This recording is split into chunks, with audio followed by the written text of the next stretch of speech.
So my role here is the role of a moderator. I can talk to Daniel any other time, I guess. So what I would like to do initially is open the floor up for questions, especially because there are so many young people here who I think would have interesting questions to ask. And if there's a timidity, if no one's asking a question, I can jump in. I have my little book of questions here. So does anyone have any questions on what Daniel has said so far, what he said earlier, worries that you have about the future? Yeah. And what will be really helpful for me is if you say who you are and where you're from as well, just so I can put the question in context. Thanks. Hello. My name is Vera. I study at IE University. I'm doing my 4th year now in the computer science bachelor in artificial intelligence. And I'm really interested in the part of ethics in AI. But maybe my question will be a little different. And since we're focused on education, I was wondering, who do you think is responsible for setting a precedent in terms of what is the new educational standard? Because a big point that we've seen is that it needs to change. But which institutions and which ethics do we align with in terms of our education? And this is a huge problem, let's say, on a very technical level when you look at how a model is trained, but then also on a global level when you look at who allows what to be used in education. So I don't know if... And is this something that in the work that you do in research and computer science, is that something that you've come up against, that you've encountered, that are sort of... I mean, we look at models and we can fine-tune models and we can change the way models are talk and kind of respond, to put it simply. But the idea is, let's say I ask ChatGPT about a topic that's very controversial. Yes. So not to enter a political topic, but something like this would be a very interesting kind of case study to look into who is right in terms of a historic point of view and what you teach on to further generations. Yes. And out of interest, sorry, now I'm asking the questions. Out of interest, in the course that you do here, does it have any of that ethical dimension? Do you do any of the sort of moral side of the kind of moral... Yeah, we have considerations about ethics, always. Yes. And I think we even have a course on ethics coming up. But there's no, like I said, who sets the precedent? There's no rules right now on this topic. So it's fascinating, and I think you're exactly right, which is that it's a little bit of a kind of wild west with respect to some of these issues. So one of the roles I have is I'm associated with the Institute for Ethics in AI at Oxford, and the sorts of questions that you're describing are exactly the sorts of questions that people in the Institute are grappling with. What's so interesting about these sorts of moral questions, though, is that they require people from very different backgrounds. You need to have at the same table computer scientists, philosophers, economists, many different types of people. And I know different universities at the moment are establishing courses which are joint between philosophy departments and computer science departments so that you can get that expertise. I mean, from my point of view as an economist, these moral issues are really very important, perhaps for a different sort of reason for the ones that you're engaging with. I mean, for me, one of the big questions is, what sort of work is going to be left for people to do as these technologies become more and more capable? And many people's reactions to that question is to say, okay, well, let's think about what it is that machines can do and what they can't do and what sort of things will they never do. But actually, it seems to me that the more substantial barriers to automation in the world of work are far less likely to be technical ones about what can and cannot be automated, and they're far more likely to be moral ones about what should and should not be automated. Our ability to automate tasks and activities is going to, and already in my view does, far outstrip our willingness to use those technologies. So yeah, I really just an example that has been in the press a lot over the last 5 years or something is something like autonomous weapons. You know, there's a and you know the profession of the military is I'm quite interested in that part of the labor market. You know, here's a technology which promises to automate the work that soldiers do. It is, in some cases, demonstrably more efficient and more effective than having human soldiers for a whole variety of different reasons. But yet there is almost unanimous agreement around the world that we ought not to adopt autonomous weapons, even though we could. And I think that's quite a dramatic example because it's the military setting, but I think in more and more parts of our lives, whether it's medicine, and the question is, should we adopt a particular medical system or law? Should we adopt a particular legal system or whatever it might be? The questions are going to be far less technical ones and far more moral ones. So in short, I think it is very important that people are engaging with these moral aspects of the challenge of automation. And it really affects the work that I do as an economist. Awesome. Yeah, question here. Thank you. Tell me who you are and where you're from first. Okay. Yeah. So my name is Ariadna, Yeah. and I'm a design student at IE. Design. Yes, and second year design Yeah. student. So you talked about what to teach. Yeah. And we have been hearing a lot today about how learning to use these tools to better understand the future, to encompass this future that is coming. But when we look at the history, and me as a design student, Yeah. I study a lot of history, art history, design Yeah. history, and this is not the first time this has happened. Like, we course. have a huge background, and today, in this morning, we were talking about this advantage we have in this generation, that we have the knowledge about what happened in the past, and we can study that to understand better the future that is going to happen. But what about, for example, the opposite of it? Because for the first industrial revolution, we have, for example, the arts and craft, and something beautiful came out of the opposite reaction of accompanying the evolution of the technology. What about also teaching that way of view the future, the opposite complete reaction? What do you think that's valuable? How to do it? What do you think about that?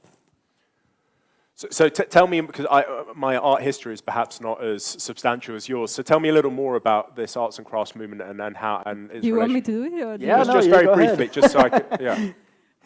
Well, basically, it was a reaction to the first industrial revolution. Yeah. Correct me if I'm wrong, please. And it was was it quite a British movement, the arts and crafts? Yes. Yeah. And it what?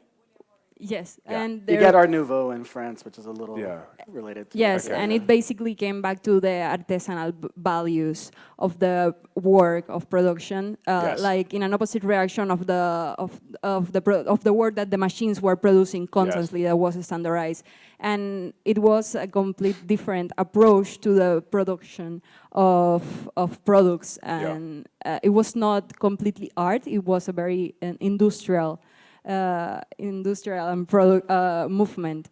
So my question Yeah. is, like, what do you think about the opposite reaction of learning, like taking this point of view to say this is amazing, Yeah. but we can go completely the other way around and Yeah. see what it's there too. And you sort of, I mean, it's interesting because you sort of see it today in some of the reactions to things like some of the sort of image generation models, things like DALL-E and questions about, is computer-generated art art? Does it have to have a human hand behind it? You know, what is art? These are all questions that,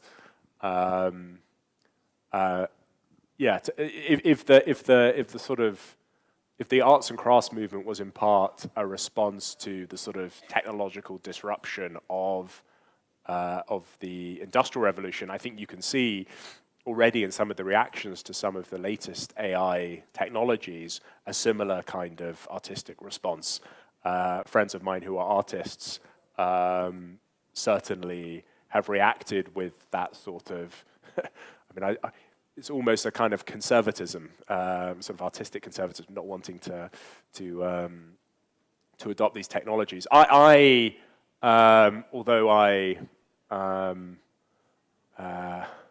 if I think of, I don't have anything against the arts and crafts artists, but it's not, my own personal sort of sense is that it would be to miss out on a tremendous artistic opportunity if people like yourselves were not to embrace the possibilities that these new technologies provide.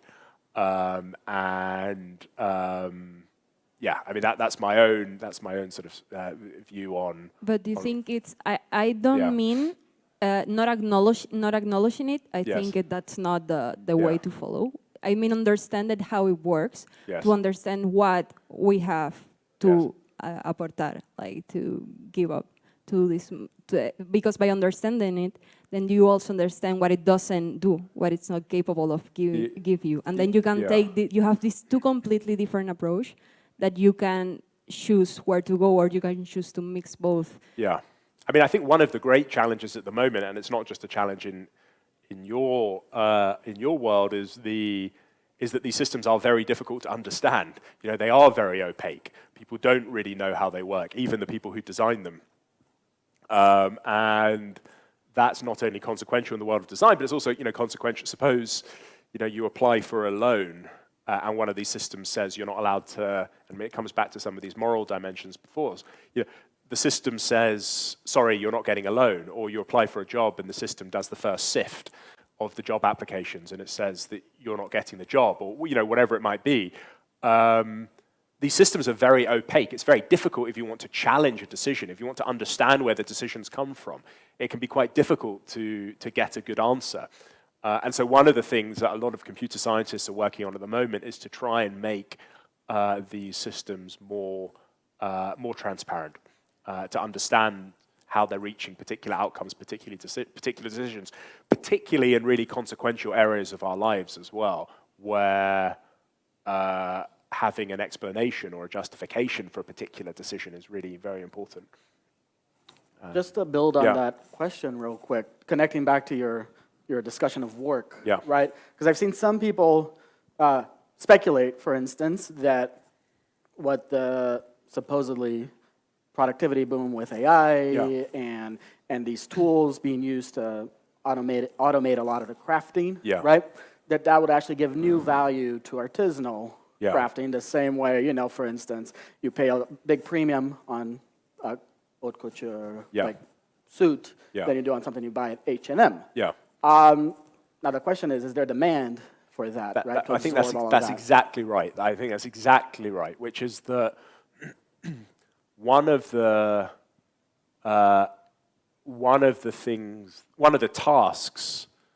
sets of tasks that are going to be the last to automate are tasks where we value the fact that a human being has been involved in crafting the thing. So, whether it's someone tailoring a suit from scratch or someone making a delicious, artisanal bar of chocolate, or a really good example of this is there's a story about, so it's slightly tangential, but a story about a Michelin star restaurant in the UK that served Nespresso coffee, and it didn't tell customers at the restaurant on the menu that the coffee they were getting was Nespresso, that it was made by Capsule. And it turns out that in blind taste tests, people do a very bad job of distinguishing between coffee that's made by barista and coffee that's made by Capsule.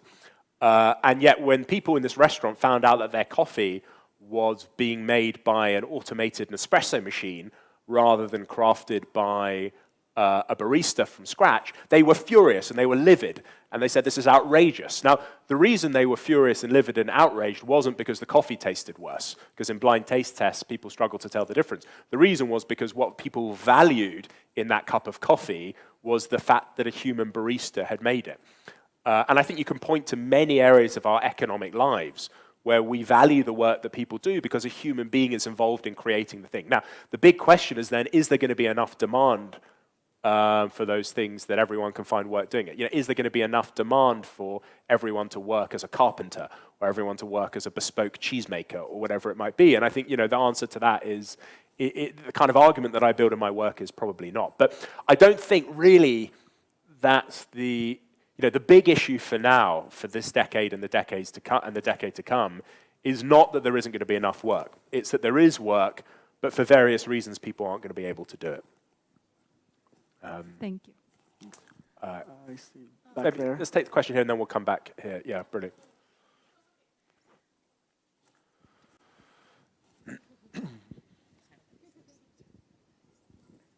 Hi. Thank you. I am sort of a question from a bit of a different angle now. Tell me who you are and where you're from. Sorry, Yeah. my name is Sally. Yes. I work for. I'm not from Spain. I'm from Scotland, but Yes. we live here. We all work for. We all work for Decathlon, a big leading sportswear retail company. And we work for the Learning and Development Department. Yes. And at the moment, basically, we're putting together a big digital skills framework because we're trying to upskill the entire company in digital, essentially.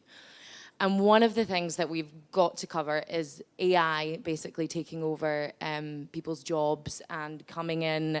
And we're met with a lot of resistance to this, essentially, because, you know, we're upskilling in digital. We want people to understand and know a lot more about automation, AI, machine learning, you know, because it's necessary. But eventually, you know, a lot of the jobs that people do in our company are going to be done by machines.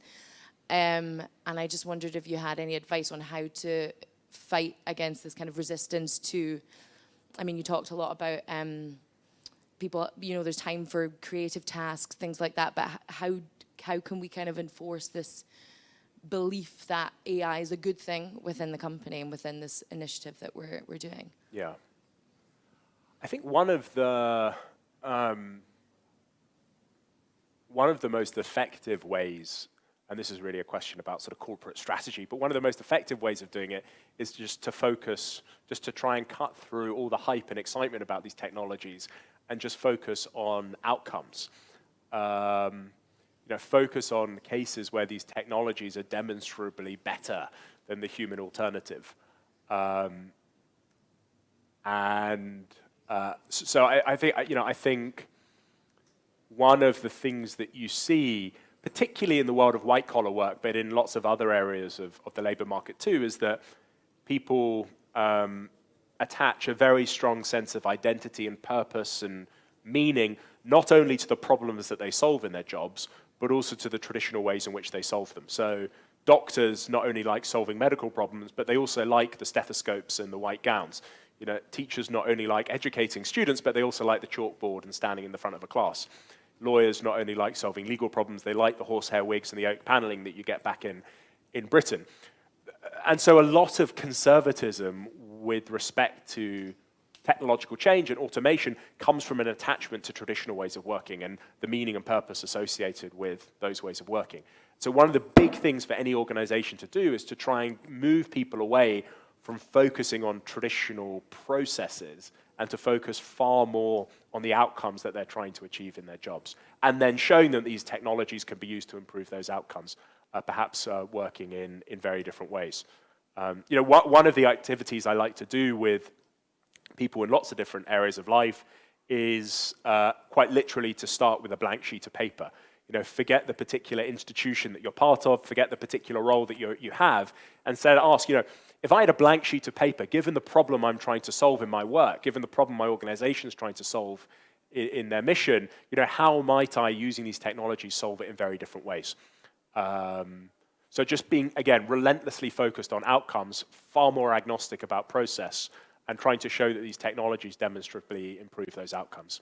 That's one way to think about it. Should we come back here to the, yeah. So I'm Claudia. I'm studying like second of international baccalaureate right now. And my question was about, like you said, gradually there won't be enough work for everyone. Like it will start decreasing because machines will be able to do it. So the amount of work would decrease, like the amount of jobs for us as humans to do. Do you think like in the long term, it is actually possible that there are like no more jobs for us actually to do because like machines, artificial intelligence can learn and can like adapt each time. So maybe they can, you know, go farther than we can. And would this be something bad or actually something positive that would let us like develop ourselves as humans and maybe like go to next level as humans, like change radically the society we live in because artificial intelligence is able to do everything we are right now doing and we have to focus on something different. I don't know if I explained myself. Yeah, no, it's a really good question. And in a way, it's the question that motivated that book that I wrote, A World Without Work. I mean, again, just to emphasize, I don't think what you're describing is the challenge that we face now, and it's not going to be the challenge that we'll face in the next decade or two. For some time, the challenge is going to be that there is work. The technological progress creates lots of new types of work, but for various reasons, people aren't able to do that work. One, which is the focus of this event, is that people don't have the skills to do the work that's available, but there are other reasons too. You know, one might be that people don't live where work's being created. And another is that work has been created, but it's not the sort of work that people, you know, that sits well with people's identity of who they think they are. They'd rather stay out of the labor market and wait for a better type of work than take the available work. But that's the kind of problem that I think we face now. There is work, but for various reasons, people can't do it. That said, I do think as you look further into the 21st century, it does seem to me plausible that we might find ourselves not in a world without work, but a world with less work. A world where, again, just to come back to the way I framed it, just people are just disappointed that they're just not offered the kind of opportunities to make an economic contribution to society that they might have hoped or expected to make if they grew up if they were going through the labor market with our parents and our grandparents. On the one hand, that's an immense challenge because work sits at the center of our lives. It's how most people get an income. It's how most people or many people get a sense of meaning and direction and purpose. And so you know, work serves lots of important roles in our lives. But on the other hand, I don't think the challenges that it creates are insurmountable. And if we can find a way to solve them, and this is why my work is fundamentally optimistic, even though I'm making the argument that there might be less work to be done in the future, it's an optimistic one because I think we can solve these challenges. I think there's an analogy perhaps with climate change today. You know, there's a sense that if we had taken climate change seriously back in the 1960s and 70s when people first started to really,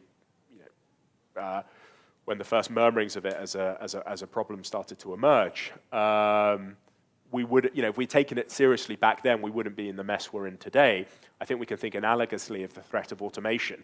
If we would take it seriously now, then 40, 50 years' time, perhaps not when you're in the labor market, but your children and your grandchildren are, that we have thought through and started to think about the kind of institutions that we'll need to deal with a very different working world. Thank you. Back there. Yeah, great.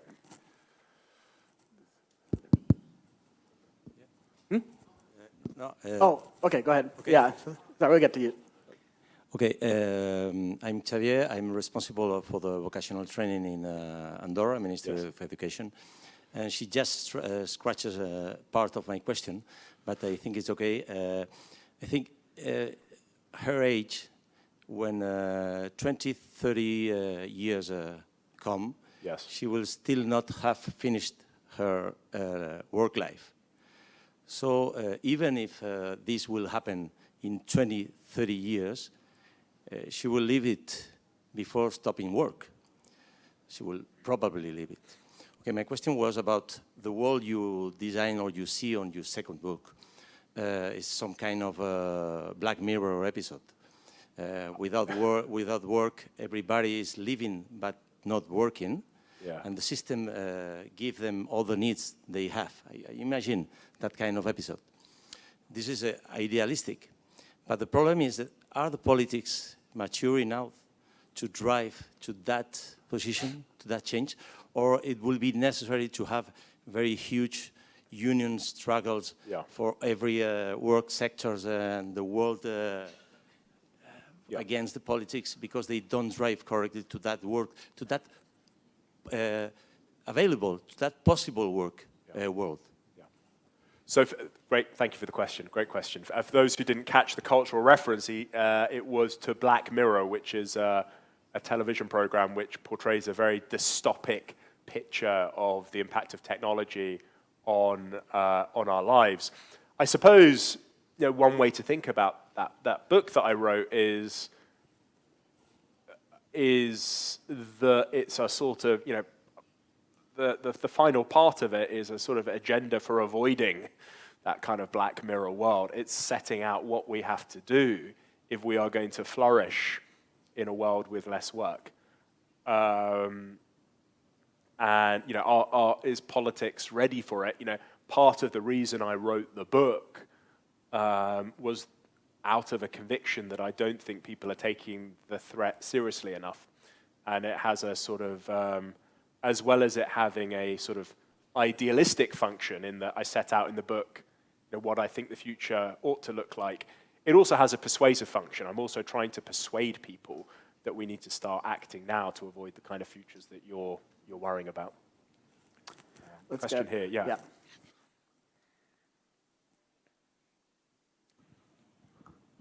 Okay. Hi, I'm Bernardo, and I'm 17 years old, here from Madrid. And a few weeks ago, I've just finished reading a book about neuroscience and how all the brain works and all the process. And one of the last chapters about the neuroscientist treat is about AIs and the threat is making against our way of thinking. So I think everyone here have seen in the news or in the media that in the few years we all think that AI is going to reach our level of intelligence, and is one of the main threats that I think all of you think. But the neuroscientist focuses it from a different perspective, and he arguments that the problem is not that the AI is going to reach us, but that we are going to adapt the way AIs think, a more rational structure and based in steps, like algorithms. So that's the real threat, that our creative and abstract way of thinking that has made us humans evolve and characterize us as a species is going to disappear. So I want to ask you, what do you think is the way to educate the next generations to make them enhance these skills that characterize us as humans, to not make us walking machines, I think it's important. So, yeah, that's the question. Yeah. Do you remember who the author of that book was? Yes. What was their name? Miguel Nicolelis. Okay. The name is The True Creator of Everything. Yes. So it shows all the purpose of the book is to show how the reality is very subjective, and it all parts from, it's all a creation of our mind. So, So there is a fear out there that worrying that machines are going to replace human beings is the wrong worry. That actually a better worry, or a more important worry, is that we're going to turn into machines. That we're not going to be replaced by machines. That's the point. We're going to turn into machines. And I suppose, it's not a view that I share.